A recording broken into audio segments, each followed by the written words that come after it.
Good evening. Good evening. What you got?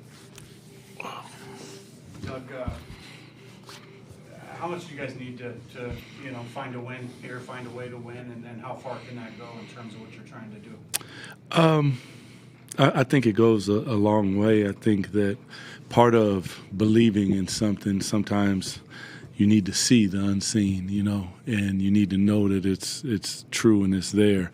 That team right there showed the type of fight that I think the whole city of Sacramento will be extremely proud of. So for me, huge win.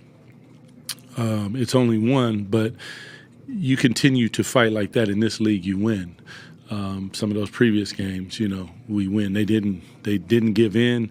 They didn't complain. They just continued to chip away at it until the buzzer sounded. And those are the things that you have to do in this league. The wins in this league are hard to come by. So to every single player, staff member in that locker room, I tip my hat and commend them. You finished with a 60 to 50 advantage in points in the paint.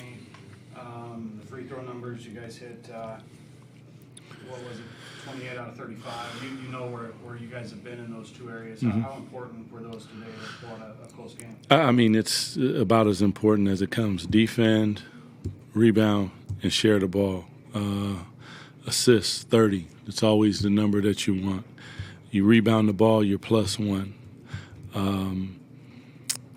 Those are the things that have to happen for us to be successful. I think getting to the free throw line is about being aggressive, being decisive.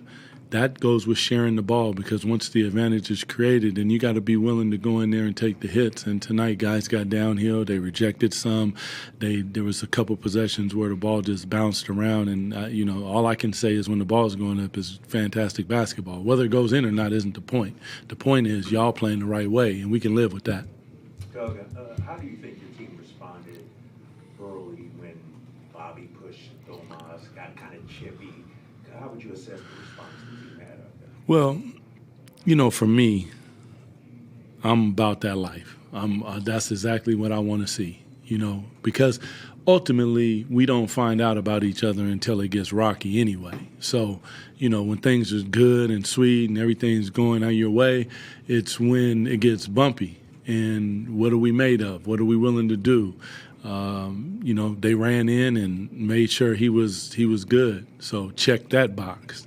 You don't let nobody get up in your face. Check that box. And then you respond. Check that box. So for them, well done.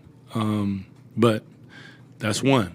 There'll be another one coming when we get to Denver. With Russell, it seems like you guys are asking a lot, whether it's guarding all 1 through 5, whatever. Can you just take me through those conversations? Russ, I need you to guard Giannis. Okay, coach, or is he welcoming that challenge? Can you just go through that? Russ don't duck no smoke. Anything that I ask him to do, he's like, yep, coach, I got you. There was a conversation. Hey, can you handle that? Yep, coach, I got you. Want to guard Giannis? Yep, coach, I got you. Need you to rebound? Yep, coach, I got you. Whatever people say about Russ, I've always been a fan, and now I'm even more of a fan because he is a team player. I don't care what's been out there, whatever. You say whatever you want. I judge people off of what I see, and every since that he's come into our locker room and put on our jersey, he's about the team and trying to figure out a way for the team to win. Does that mean that you're not emotional and all that and stuff happens? Yeah, that's the nature of basketball. That's the nature of competitive sports, but sign me up. You can be on my team any day. Doug, what you guys, 47, you gave up 47 in the first quarter. They're hitting everything. What was the adjustment, and how did you guys kind of turn things around there? We didn't really adjust till halftime. I take that back. We stopped with the clamp on Giannis and, tried to make him find the game. And sometimes that's kind of the thing, you can overdo it. It's against some of the greatest players. I went under on screens and tell my players to go under because it might not be their night. As opposed to double teaming him hitting out. Now all of a sudden the ball's skipping around, they're knocking down shots. Normally you come back to the mean a little bit. They were rolling, and to those guys' credit, they just kept their head down and they said, we're going to believe in what we're doing. And that just makes you smile as a coach. Dennis said that DeMar might have said something about letting Domas just take Giannis one-on-one. Yes. Can you walk us through kind of that process and how Domas did defensively? You know, like, first of all, he was a player of the game for us. Spectacular performance. But, you know, many times there's like a lot of different coverages in the NBA, and you can play a lot of different ways. And we had one, went away from it. But when a team owns something, then they're saying, we got this. So when they said, let him go, I said, okay, do you. I'm good with it because I know that you're going to own that. Anything that comes out of that, it's not about anything. It's about we got it. We got it.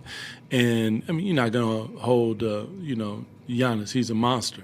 But for him to be willing to step up and say, I'm going to take this for the team, that's big time. Thanks, everyone. Appreciate y'all.